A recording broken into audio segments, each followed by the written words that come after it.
At 3 a.m. on August 16th, Russia believed its southern fortress was untouchable. 94 seconds later, 2 million pounds of its own ammunition and 6 elite soldiers were gone. Stay with me. I'll walk you through the 12-day chess game, the fake radio trail, and the one technical trick that slipped under $1 million shield. This was not just a strike. It was a precision move by Ukraine's defense intelligence, the HUR, and it reverberated far beyond the blast. The depot wasn't simply destroyed. It crippled a planned offensive and shifted political pressure ahead of peace talks. Stay with me for the full breakdown, because the real question is this: how do you crack open a fortress wrapped in radar, missiles, and jammers? From the outside, Mariupol looked impenetrable. To Russia, it was a vault, a hardened ammunition hub sealed under radar coverage, missile batteries, and electronic warfare nets.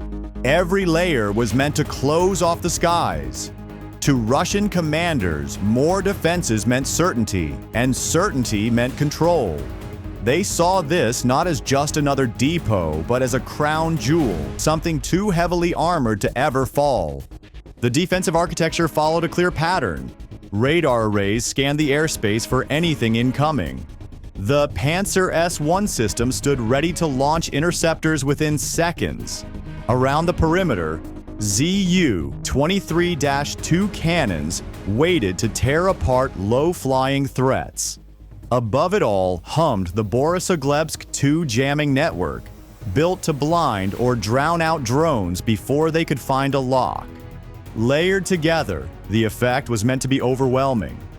From a distance, it looked unbreakable.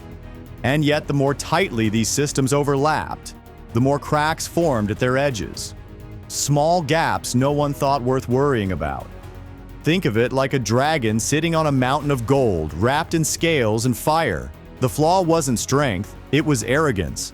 The dragon expects any intruder to be massive, visible, and obvious, so it never notices what can crawl in through the smallest opening. Mariupol carried the same flaw. It wasn't weak in armor, but in belief. Russia trusted its fortress because the machines were always active, always watching, and that trust bred patterns defenders leaned on without question. A ghost on a radar sweep could be dismissed. A faint signal at the edge of the jamming radius could be brushed aside. When soldiers assume automation will deal with small anomalies, they stop adapting in real time. Over-reliance on layered systems makes human defenders predictable. You see the same categories of response repeated, the same alerts waved off, because the technology appears to be handling it. This left Ukraine with a clear mismatch to exploit. On one side, a billion-ruble investment in weapons, sensors, and hardened bunkers. On the other, a drone that could be bought for the price of a home appliance, flown with a simple control rig and practiced hands. Russia measured its advantage in cost and scale, assuming more expensive defenses would always overwhelm cheaper threats. What they miscalculated was that modern warfare doesn't reward brute value. You only need one precise strike in the right spot to shatter the illusion. That's why the very density of Mariupol's defenses became its liability. Each radar had blind angles. Each jammer had a seam at its edge. Each automated system relied on the assumption that its neighbors would fill the gaps. Looking at the base on a map, it read like a fortress. Standing inside it, crews stared at oscilloscopes, scopes, and screens, believing their network of reflections was enough protection. The layers were real, but together they encouraged uniform habits easy for an adversary to anticipate. This was the hidden truth. Mariupol wasn't untouchable. By stacking steel and signal into a cage of complexity, Russia left its defenders unable to imagine a small drone slipping through. The idea of a low-cost tool breaking layers of high-cost defenses didn't fit their picture of the battlefield. That failure of imagination mattered more than the systems themselves. Ukraine didn't plan to smash through those walls with raw firepower. They aimed to expose the human and procedural blind spots wrapped around the machines. The breach would require more than courage. It demanded preparation, patience, and careful deception. To exploit those predictable habits, Ukraine opened a 12-day intelligence operation. What can 12 days reveal that satellites alone cannot? Far more than you might think. When Ukrainian intelligence focused on Mariupol, they knew brute force would fail. Breaking a fortress shielded by radar and jammers required methodical patience. Each day added a piece, each observation tightened the hold until the target's illusion of safety began to crumble. That is where the 12-day chess game truly took shape. Satellites provided the first layer. High-resolution passes, like those from Maxar, showed activity broad enough to track shifts. Convoys of trucks, the sprawl of storage yards, vehicles clustering at nearby staging grounds. But satellites only catch moments, not motion. What looks like an empty lot at dawn can be brimming with fuel and men by dusk. Above the clouds, reconnaissance drones sharpened the picture. The Likica 100 loitered out of reach, its sensors tracing the electromagnetic pulse of the base. A sudden flare of coded chatter often pointed to a command node. Strong jamming output suggested sensitive assets nearby. If the satellite gave wide arcs, the drone carved in fine strokes, mapping the hidden layers below. On the ground, the most fragile piece entered the picture: local partisans. Recruited under Shuar's coordination, they moved close enough to count trucks and track deliveries. Their notes linked movement to purpose. Which containers carried munitions? Which columns parked inside? Unlike remote sensors, their task had no buffer of altitude or resolution. Being caught would be catastrophic. A single mistake meant certain punishment. Their risk made the intelligence chain costly, human, and razor-thin.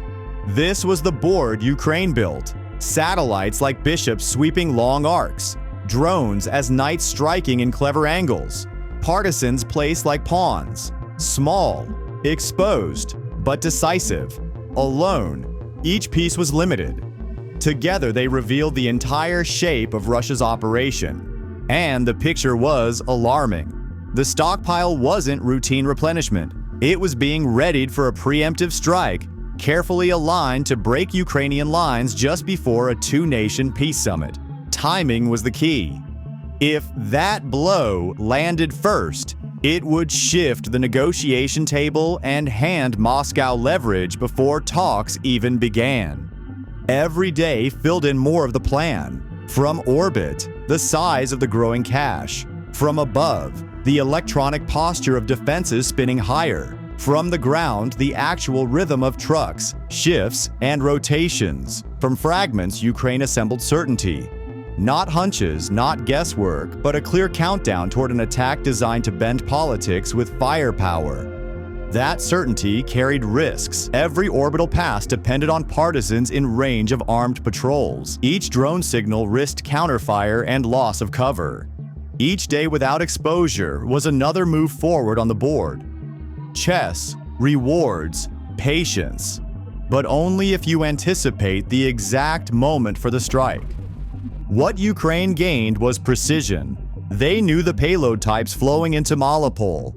They understood the defensive pattern around them. And most important, they had the calendar. They could pin Russia's preparation to the summit, framing the strike as not just tactical, but political. That gave Ukraine the confidence to act at the moment of maximum consequence.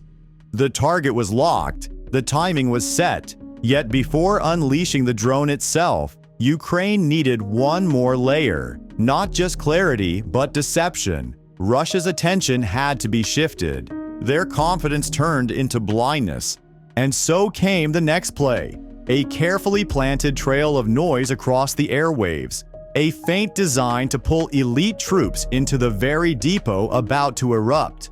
Misdirection in war has always been about one thing: shaping what your enemy believes so you can shape where they move.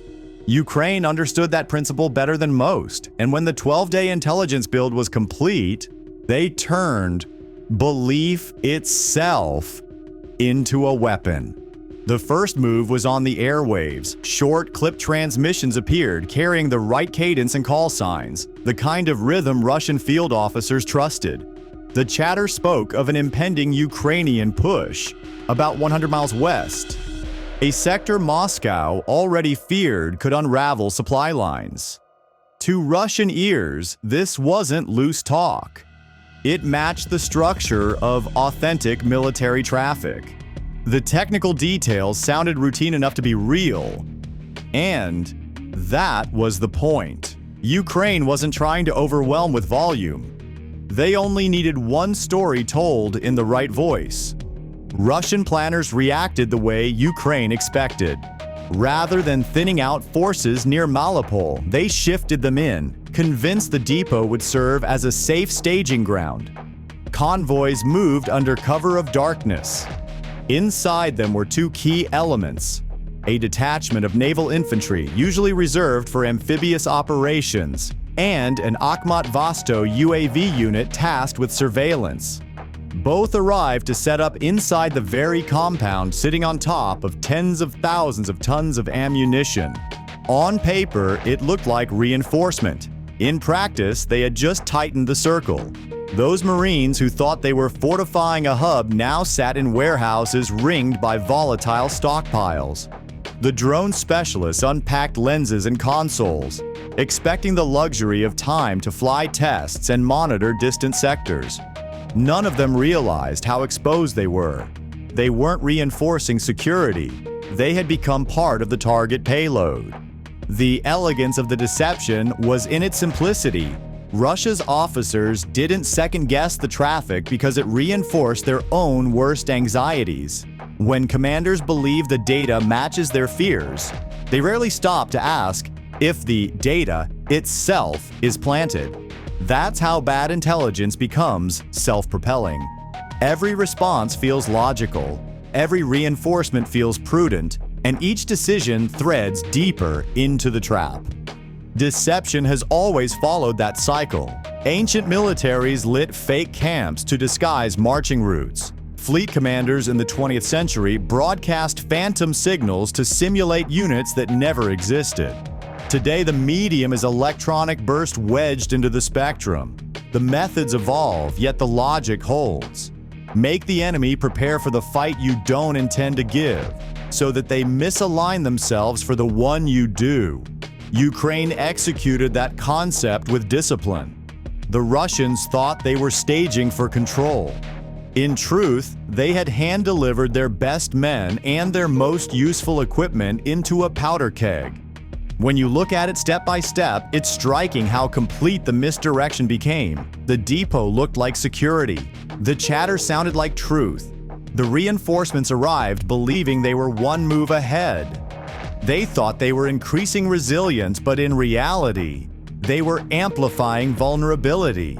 That validation mattered for Ukraine. It was proof that every phase of the deception chain had worked. The false transmissions were accepted. The reinforcements were logged and settled in. The depot now carried not only munitions, but also high-value manpower, trapped in an area with no fallback if disaster struck.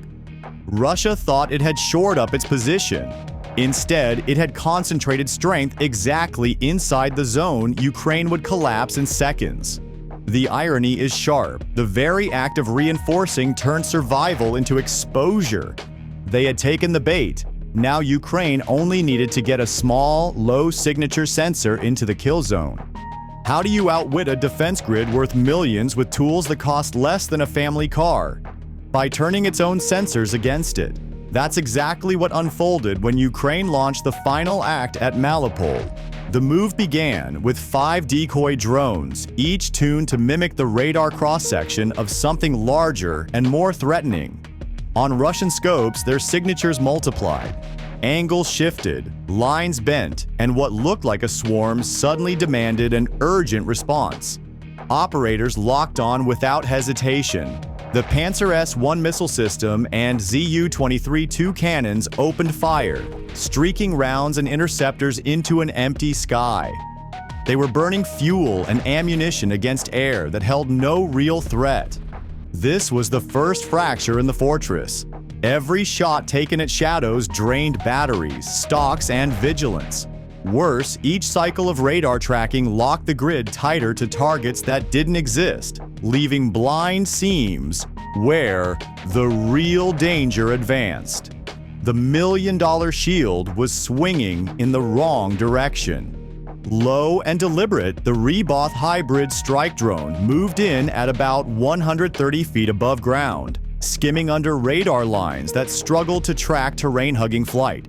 It wasn't autonomous, it was tethered by fiber optic line, giving the operator a clean signal even through electronic jamming. That cable, delicate as it was, carried both vision and control, the difference between success and exposure. Then came the fault. The fiber snagged. For a brief moment, the feed stuttered and control lagged. The mission hung by a thread. Improvisation took over. The pilot shifted tactics, steering the Reboth closer to broken rooftops and ruined walls, using their bulk to mask line of sight from radar. At the same time, local partisans assisted by throwing a short decoy flash and laser marker, distracting one of the scanning optics. The drone's feed steadied again and control snapped back into place. A direct tether lock regained. The crawl re-continued, with none of the defenders above realizing the danger running below them. Inside the compound, Russian crews remained absorbed by the phantom swarm above, spinning optics always skyward. Meanwhile, on the ground line, 6 naval infantrymen rotated through tasks, smoking, resting, readying loads, and the UAV team calibrated consoles. For them, it was routine. For the Reboth operator, every closing yard was measured in heartbeats. As the drone edged into the courtyard, the core target loomed clear. A munitions truck sat heavy, filled with ordnance that dwarfed the drone's small 10-pound warhead. That contrast was the point. The drone didn't need massive, explosive force on its own. It only needed to strike the match. The operator aligned, position locked. One final correction. Release. Impact. The warhead lit and the depot transformed instantly. The small blast touched off stacked ammunition. Secondary explosions tore through the site in rolling surges. Vehicles ignited, crates erupted, concrete fractured as pressure waves rolled outward. Within minutes, the depot was gone, and with it the trucks, the radar feeds, and the men inside. The 6 naval infantry and the UAV specialists did not survive. It was not spectacle that mattered, but consequence. Russia had committed months of stockpiling to one site, and in under 2 minutes it collapsed. The blast erased $500 million worth of ammunition, vehicles, and electronic systems. The depot that looked armored beyond reach was now a crater. The lesson spoke louder than the fireball. A $500 strike drone had undone a fortress defended by layered systems priced in the millions. Technology didn't decide this fight. Discipline, planning, and deception did. And while the dust settled fast, the implications stretched further. This strike was not just about one depot, but about what modern conflict now favors: logistics, imagination, and control of belief over brute strength. This strike underscored a sharper truth. Information, timing, and deception can dismantle even the most expensive logistics hub. Walls of steel and radar fall quickly when the adversary decides where belief should point. Modern battles now hinge on something else entirely: integrated ISR, local intelligence, and psychological misdirection, layered together with precision. Guns and missiles still matter, but without control of data and perception, they lose their edge. This sequence, 12 days of ISR, controlled misdirection, and a tethered strike, is the picture we built from the reporting in the provided materials. Brains before budgets. If this analysis matters to you, like and subscribe. When the fiber snagged, would you have pushed the attack or aborted? Explain why.